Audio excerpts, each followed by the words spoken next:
안녕하세요. 이야기 드라마 치료 연구소 이드치 연구소 지경주입니다. 지금은 2021년 2월 25일 오전 9시 40분입니다. 연구소에서 바라본 북한산 풍경을 보고 계십니다. 이번 시간에는 알코올 사용 장애 심리극에서 알코올을 다루지 말라는 요구에 대한 저의 생각을 공유하고 싶습니다. 이 요구는 제가 아는 심리극 활동가께서 경험하신 것입니다. 만약 제가 어느 병원 심리극 담당 직원에게 이런 요구를 받는다면 어떻게 대처할지 저의 의견을 공유하고 싶습니다. 만약 제가 이런 요구를 들을 경우 저는 4단계의 절차를 거친 다음 최종 답변을 준비할 것 같습니다. 첫 번째 단계는 담당 직원의 태도를 관찰한다입니다. 저는 제일 먼저 담당자가 어떤 태도로 알코올 사용장애 심리극에서 알코올을 다루지 말라는 요구를 하는지 관찰하겠습니다. 태도가 적절하다고 판단되면 저는 담당 직원의 이야기를 조금 더 들어보고 절충안을 생각해 볼 것 같습니다. 두 번째 단계는 담당 직원에게 설명을 요청한다입니다. 왜 알코올 사용 장애 심리극에서 알코올을 다루지 말라는 요구를 할 수밖에 없었는지 설명을 요청하고 타당성을 판단합니다. 설명이 타당하다고 판단되면 저는 담당 직원의 이야기를 조금 더 들어보고 절충안을 생각해 볼 것 같습니다. 세 번째 단계는 개인적인 의견인지 병원 방침인지 확인한다입니다. 알코올 사용장애 심리극에서 알코올을 다루지 말라는 요구가 담당 직원의 개인적인 의견이라면 설명과 설득을 시도해 볼 수 있다고 생각합니다. 설명과 설득 여부는 앞 단계를 참고해 판단하면 된다고 생각합니다. 병원 방침이라면 알코올 사용장애 심리극에서 알코올을 다루지 말라는 요구에 따를 수밖에 없는 상황이라고 판단하겠습니다. 네 번째 단계는 심리극에 대한 오해가 있는지 확인한다입니다. 정신건강의학과에서 심리극을 진행하다 보면 다양한 변수들로 인해 심리극에 참석한 특정 환자가 역할에 상관없이 진행 도중 부정적인 자극에 노출될 수도 있다고 생각합니다.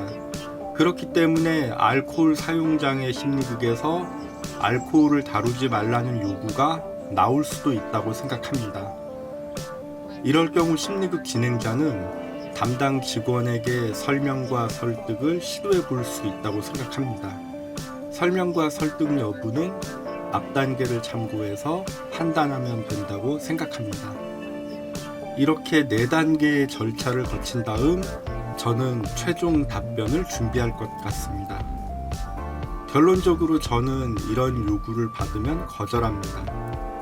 왜냐하면 알코올 사용 장애 심리극에서 알코올을 다루지 말라는 요구는 심리극에 대한 인식, 환자를 대하는 태도, 심리극 진행자를 대하는 태도가 종합적으로 반영된 부적절한 요구라고 판단하기 때문입니다.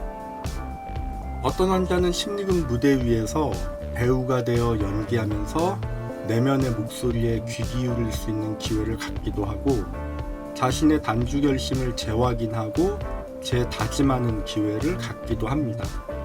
어떤 환자는 관객석에서 심리극을 보면서 자신을 비춰보기도 하고 내면의 목소리에 귀 기울여 보기도 하고 단주 결심을 재확인하고 재다짐하기도 합니다.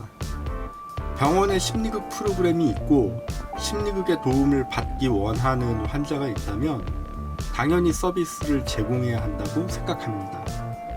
알코올 사용장애 심리극에서 알코올을 다루지 말라는 요구는 심리극의 치료 가능성을 무시하는 발언이라고 생각합니다. 그리고 심리극에 참석한 환자의 자발성과 창조성을 무시하는 발언이라고 생각합니다. 또한 환자의 치료받을 기회와 권리를 일방적으로 제한하겠다는 발언이라고 생각합니다.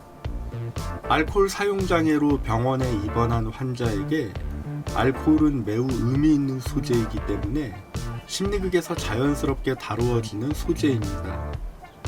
저는 알코올 사용장애 심리극에서 알코올을 다루지 말라는 요구를 듣는 순간 코끼리는 생각하지 마 라는 책이 떠올랐습니다.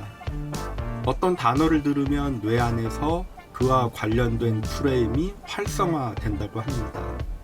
그리고 특정 단어를 부정하면 오히려 그 단어가 뇌리에 남는다고 합니다.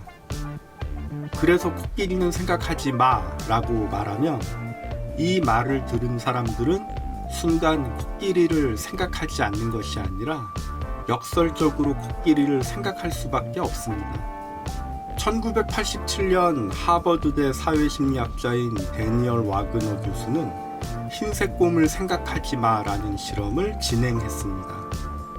와그너 교수는 실험을 위해 참석한 대학생을 두 그룹으로 나누어 A그룹은 백곰을 생각하라 라고 지시했고 B그룹은 백곰을 생각하지 말라 라고 지시했습니다.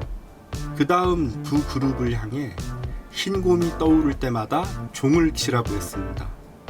그러자 흰 곰을 생각하라고 지시받은 A그룹보다 흰 곰을 생각하지 말라고 지시받은 B그룹이 종을 더 많이 쳤다고 합니다. 그 결과 역설적 과정 이론이 나왔습니다.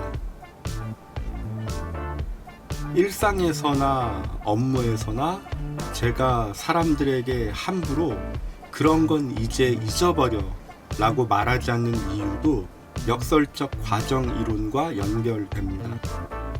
알코올 사용장애 환자들은 일상에서 주위 사람들에 의해 역설적 과정 이론을 많이 경험했을 거라고 생각합니다. 알코올 사용장애 심리극에서 알코올을 다루지 말라는 요구는 심리극에 참석한 사람들에게 불필요한 긴장을 유발시킬 수 있고 심리극의 부정적인 영향을 줄이라 생각합니다. 심리극뿐 아니라 병원에서 시행되는 다른 집단치료 프로그램도 이런 식의 독특한 요구사항을 제시하면 불필요한 긴장을 유발시킬 수 있고 프로그램의 부정적인 영향을 줄이라 생각합니다. 저는 심리극 담당 직원이 심리극 진행자를 소중한 인적 자원이라고 생각한다면 알코올 사용장애 심리극에서 알코올을 다루지 말라는 일방적인 요구를 홍보하기 전에 심리극 진행자와 충분히 시간 여유를 두고 의견 나누는 시간을 먼저 가졌을 거라고 생각합니다. 저는 정신건강의학과에서 사회복지사로 근무하면서 자원봉사자들과 외부 강사를 관리한 적 있는 정신건강 전문 요원입니다. 그리고 저는 여러 병원에서 알코올 사용 장애로 입원하신 분들 대상의 심리극을 진행한 적 있는 심리극 진행자입니다. 저는 정신건강 전문 요원과 심리극 진행자로서 제 의견을 말씀드렸습니다. 제 경험상 알코올 사용장애 입원 환자 대상의 심리극에서 알코올이 언급되지 않은 심리극은 그리 많지 않았습니다.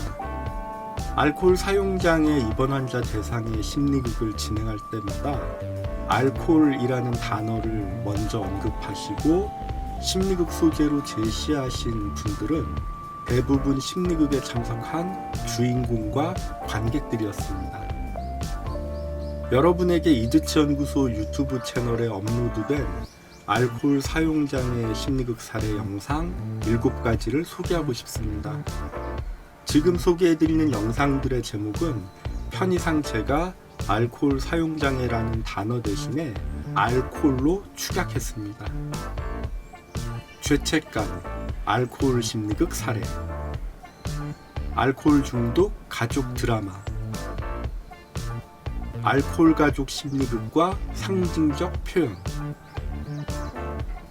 알코올 새롭게 이름 짓기, 알코올 심리극 신체와 대화하기 술은 약이 아니다, 사회극에 가까운 알코올 심리극, 상황극을 활용한 알코올 심리극입니다. 이상 알코올 사용장애 심리극에서 알코올을 다루지 말라는 요구에 대한 이드치 연구소 직영주의 생각이었습니다. 질문이나 의견 있으시면 댓글이나 이메일 부탁드립니다.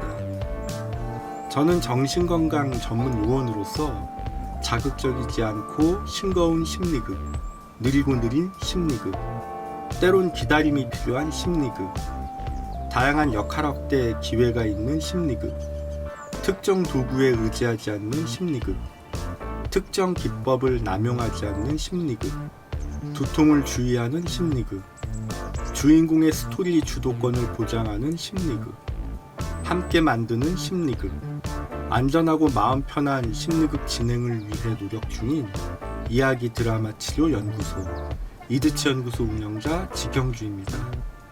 끝까지 시청해 주셔서 감사합니다.